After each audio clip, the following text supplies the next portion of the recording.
La miséricorde de Dieu est à l'œuvre toujours.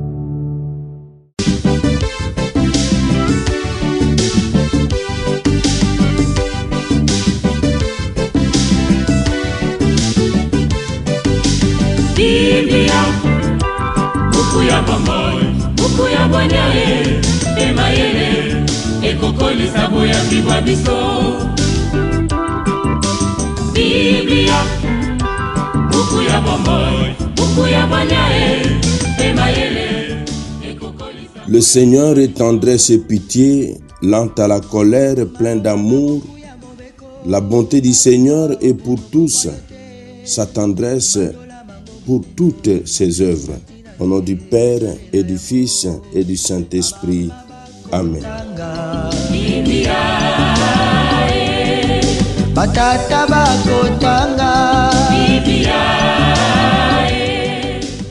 Bien, chers frères et sœurs dans le Christ, bonjour. Ce samedi 22 mars, notre mère l'Église nous propose en méditation ces deux textes.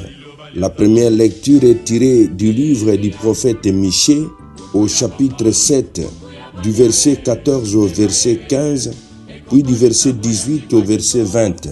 L'évangile, c'est l'extrait de l'évangile de Jésus-Christ selon saint Luc au chapitre 15, du verset 1 au verset 3, puis du verset 11 au verset 32. Prions le Seigneur.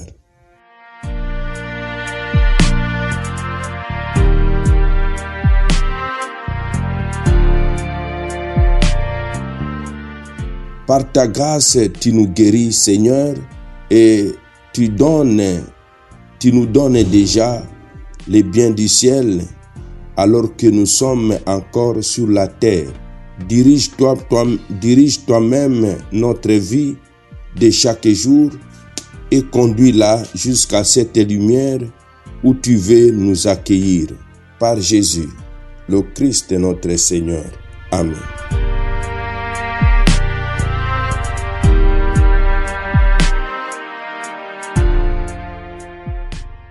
Liturgie de la parole de Dieu. Première lecture. Lecture du livre du prophète Michée. Seigneur, avec ta houlette, sois le pasteur de ton peuple, du troupeau qui t'appartient, qui demeure isolé dans le maquis, entouré de vergers, qui retrouve son pâturage à Bachan et à Galade, comme au jour d'autrefois. Comme au jour où tu sortis d'Égypte, tu lui feras voir des merveilles. Qui est Dieu comme toi pour enlever les crimes, pour passer sur la révolte, comme tu fais à l'égard du reste, ton héritage. Un Dieu qui ne s'obstine pas pour toujours dans sa colère, mais se plaît à manifester sa faveur. De nouveau, tu nous montreras ta miséricorde, tu fouleras aux pieds nos crimes, tu jetteras au fond de la mer tous nos péchés. Ainsi, tu accordes à Jacob ta fidélité, à Abraham ta faveur, comme tu l'as juré à tous nos pères depuis toujours d'autrefois, depuis tous les jours d'autrefois. Parole du Seigneur, nous rendons grâce à Dieu.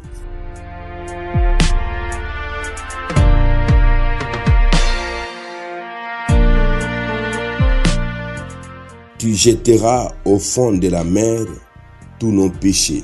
Le prophète Michée demande le pardon total des péchés au Dieu qui prend plaisir à faire grâce.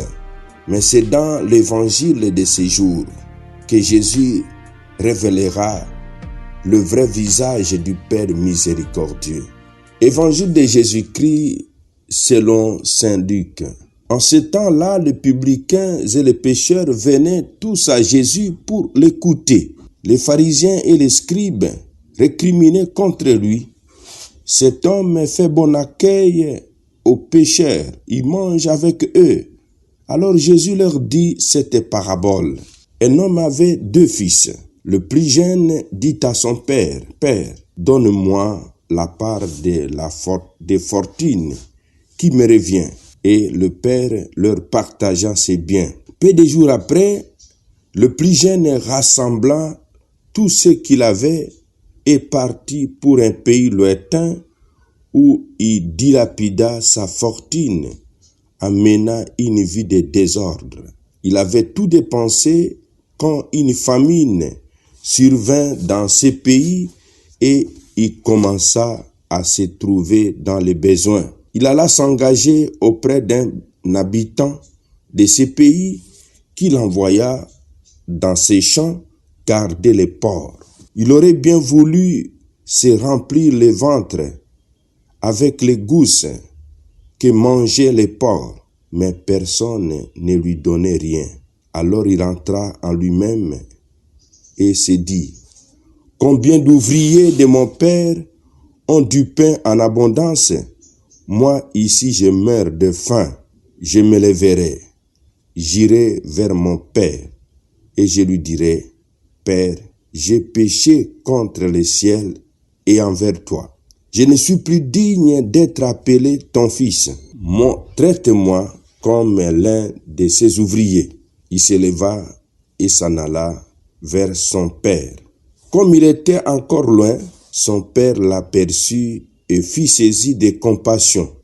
Il courut se jeter à son cou et le couvrit de baisers. Le fils lui dit: Père, j'ai péché contre le ciel et envers toi. Je ne suis plus digne d'être appelé ton fils. Mais le père dit à ses ouvriers, à ses serviteurs: vite, apportez les plus beaux vêtements pour l'habiller. Mettez-lui une bague au doigt et des sandales aux pieds. Allez chercher les veaux gras, tuez-les, mangeons et festoyons. Car mon fils, que voilà, était mort et il est revenu à la vie. Il était perdu et il est retrouvé. Ils commencèrent à festoyer.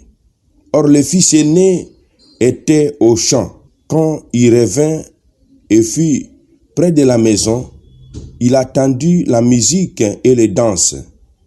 Appelant un des serviteurs, il s'informa de ce qui se passait. Celui-ci répondit: ton frère est arrivé et ton père a tué les veaux gras parce qu'il a retrouvé ton frère à bonne santé. Alors le fils aîné s'est mis en colère et refusait d'entrer.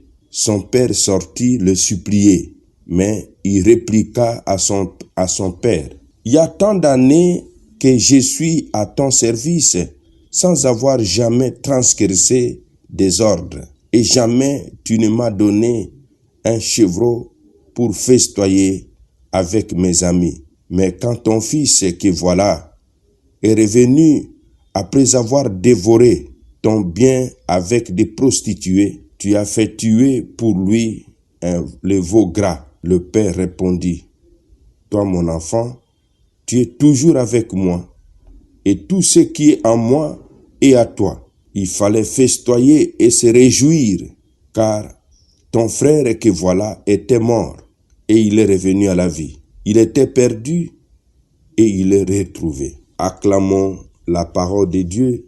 Louange à toi, Seigneur Jésus. La parole de Dieu,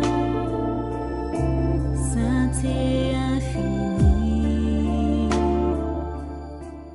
Ton frère que voilà était mort et il est revenu à la vie. Voici, mes frères, mes sœurs dans le Christ, la parabole célèbre de l'enfant prodigue qui a inspiré de nombreux artistes. Bien des gens peuvent se reconnaître dans l'histoire du fils qui est parti au loin et qui, dans la détresse, se tourne à nouveau vers son père. C'est le sens du verbe se repentir ou se convertir. Mais Jésus veut mettre en évidence l'amour du Père qui a déjà tout pardonné, bouleversé à la vue de son Fils et qui le traite avec le plus grand honneur. Mon frère, ma sœur, le Dieu de Jésus est ce Père-là qui se réjouira toujours du retour auprès de lui de ses enfants, même indignes. Mais l'histoire se poursuit. Qui est ses frères? Si sûr de son bon droit, jaloux de celui qui revient, refusant de prendre part au festin où l'on donne sa comté. Ses frères aînés ne peut désigner que les bien-passants, ceux qui critiquent l'attitude ouverte de Jésus et refusent jusqu'à l'idée que Dieu puisse pardonner aux pécheurs. Qui donc est ce père qui vient encore à la rencontre du fils aîné pour l'inviter à partager la joie commune? On ne sait pas ce que le fils aîné décidera. La parabole s'adresse aussi à ceux qui lui ressemblent en se prenant pour des justes. Demandons ce matin, à ce temps précieux de carême, demandons la grâce de redécouvrir l'image du Père. Ce Père miséricordieux, ce Père prodigue qui attend que chacun de nous, aussi bien nous qui nous croyons des justes, que ceux que nous considérons comme des partis pour dilapider les grâces de Dieu. Ce matin, le Seigneur voudrait que, aussi bien ceux qui ressemblent au fils, au cadet, qu'au fils aîné, que chacun de nous redécouvre la vraie image et la vraie identité du Père qui est miséricordieux et qui nous attend tous au confessionnal. Redécouvrons, mon frère, ma sœur, la place du confessionnal dans notre vie. Allons au confessionnal, c'est là que nous allons découvrir l'image de ce Père miséricordieux qui se réjouit de notre retour pour retrouver la joie de revivre avec le Père. Amen. Et que Dieu Tout-Puissant vous bénisse et vous protège, le Père, le Fils et le Saint-Esprit. Amen. Excellente journée à tous et bonne fête patronale au Léa et au Deogracias. Biblia,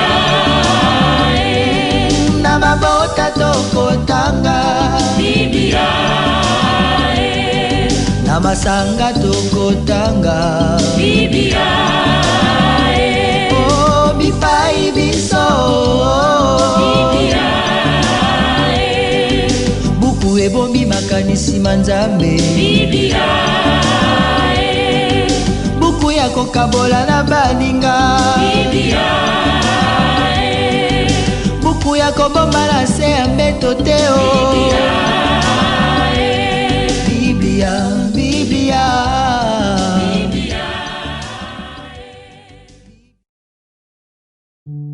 La miséricorde de Dieu est à l'œuvre toujours.